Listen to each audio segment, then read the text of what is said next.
কত কিছু চাইলাম, পাইলাম না, দিল না আল্লাহ।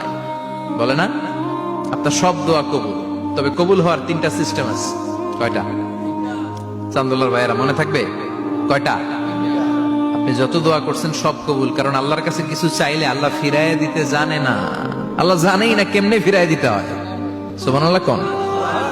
চাওয়া মাত্রই আল্লাহ বলে অ্যাকসেপ্টেড, যা কবুল, দিব দিব না এটা বলতে জানে না, চাওয়া মাত্রই বলে দিব। 3 সিস্টেম। নাম্বার 1, আপনি আল্লাহর কাছে দোয়া করলেন, চাইলেন, আল্লাহ বলে দিব, বলেই তিনি দিয়ে দেন আর আপনি খুশি হয়ে যান, পেয়ে গেলেন।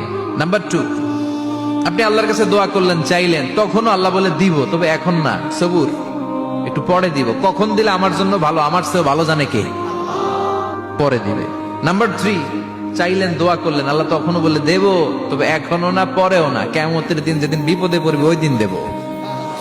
যেদিন তোর বাবা তোরে চিনবে না, তোর মা তোরে চিনবে না, বন্ধু বন্ধুরে চিনবে না, পীর সাহেব মুরিদরে চিনবে না, মুরিদ পীর সাহেবরে চিনবে না, ইমাম সাহেব মুসল্লিরে চিনবে না, মুসল্লি ইমাম সাহেবরে চিনবে না, কেউ কাউরে চিনবে না। ওই কঠিন দিনে তোরে আমি বাঁচাইয়া দেব।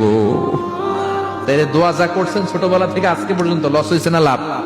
লস না লাভ? এজন্য বেশি বেশি দোয়া করার দরকার আছে না নাই?